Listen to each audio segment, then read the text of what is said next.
السلام عليكم ورحمة الله وبركاته. احنا النهارده جنب كوبري المنظرة.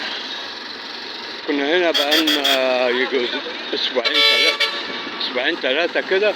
قلنا نبص نشوفوا ايه اللي بيحصل، هل في جديد، اخر حاجة وصلوا لها ايه.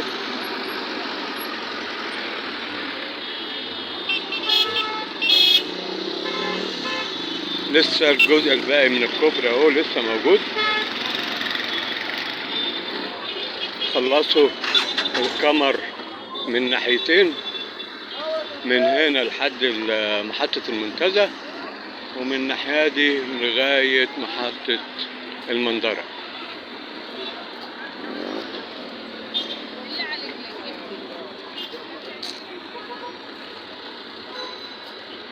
نبص نشوفوا ايه اللي بيحصل. الواضح طبعا انهم بيعملوا الرقات او الطبقات بتاعت الطريق عشان يرفعوا منسوبه. ادي سن اهو،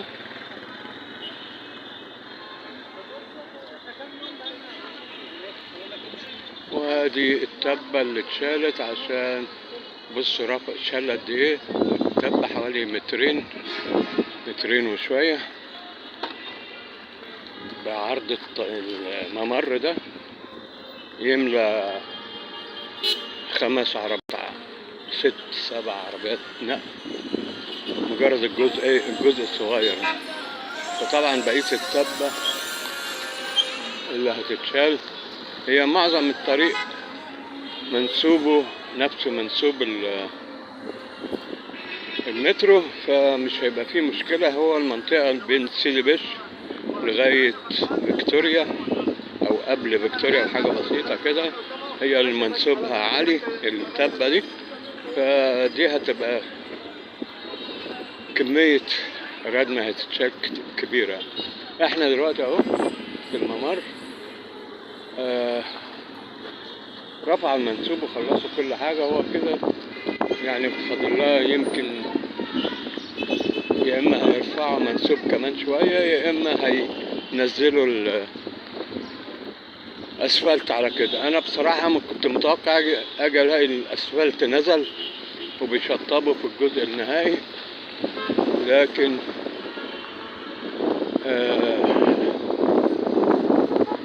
طبعا هنا برضو المنسوب ده هيبقى عالي عن الناحية التانية، بس هو مش هتبقى فيه مشكلة قوي، على اساس هنا هيبقى فيه جزيرة جديدة في المنطقة دي كده على الحدود بين الطريقين. ده هيبقى اتجاهه الناحية دي كله بعد ما يخلص المشروع.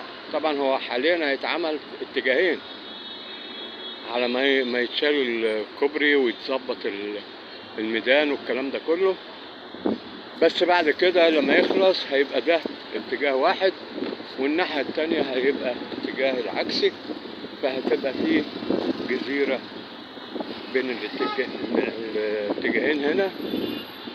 والجزيرة القديمة دي هتتشال غالبا، يعني يا اما هتبقى تتساب ويبقى الاتجاهين في نفس الاتجاه، المرور من ناحيتين في نفس الاتجاه وبينهم جزيرة. خلونا نشوف الفترة اللي جاية. أنا توقعت بصراحة يكون خلص ويكون نزل الأسفلت. هما خلصوا كل المرافق كده، لسه الرصيف الدرات بتاعت الرصيف اهي ما كملتش، بس هو خلصوا المرافق كلها اللي كانت في الممر هنا، كهرباء ومية وصرف صحي إذا كان في غيره. هو كده تهيألي يعني متوقع على نزول الأسفلت قريب، بس أنا توقعت أجي ألاقي الأسفلت نزل فعلا يعني، فما حصلش. ربنا يسهل ويخلص بسرعة، لأن ده تشوفوا السكة واقفة ازاي، عربيات واقفة ازاي.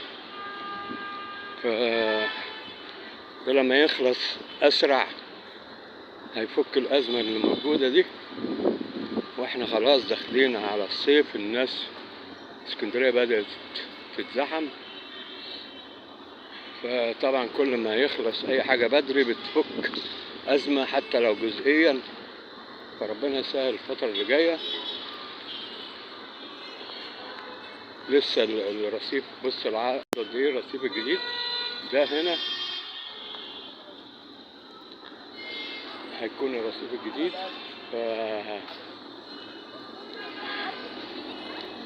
ربنا يسهل ويخلص قريب بإذن الله. لا تنسونا في الاشتراك واللايك والشير عشان نوصل لكم كل حاجة جديدة بإذن الله في وقتها. والسلام عليكم ورحمة الله وبركاته.